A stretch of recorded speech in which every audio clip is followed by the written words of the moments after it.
Good morning. Hey, it's a great new day here in Central Illinois. I hope you're off to a great day. I saw a little heading on an email said if you listen to 3 minutes of bad news and negative news of a morning, you may have a very bad day. So there's something to think about. Rejoice in the Lord. Rejoice in the Lord always. And again, I say rejoice. Well, we are ready to jump into week number 7. It's it's hard to believe that our journey is coming close to a conclusion. But I was reminded that you should be, if you haven't already, uh, receiving a invitation to evaluate the course and for evaluating my instructing. And I again want to say, please do that. I really appreciate your time to invest to give that evaluation. Also, if you have some suggestions about the course, I would really appreciate you emailing those directly to me because I am working on that in its initial stages right now. Uh, did quite a bit of work on it late last week and got it going. So that's another item of the process.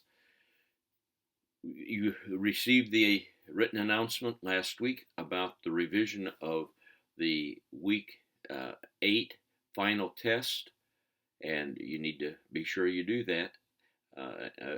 Don't do the one that's printed, do the one that's revised that I sent out. And you will also notice that the writing assignment number 6 is significantly revised. So be sure that you take a careful note of that because that is how you will be graded. Week 7. Wow. We're in for an interesting week on the content of this week. Chapter 24 of Footer is about male prostitution. That's another subject we don't talk about much in church, but it's an important one to give consideration. And then we have chapters 5, 6, and 7 in Watkins, and those are all in our resource folder for the week. And then another brief video and the assignment to read James 1, 2, and 5. You might want to go ahead and read 3 and 4 while you have the book open. It's good reading. And then assignment number 4 is due. And then our discussion boards take a little different twist. The question is, what do you admire about John Green, the man discussed in chapter 24 of Footer? And then to ask that specific question that has been bantered around a little bit in our discussions. What special needs exist in your church or community?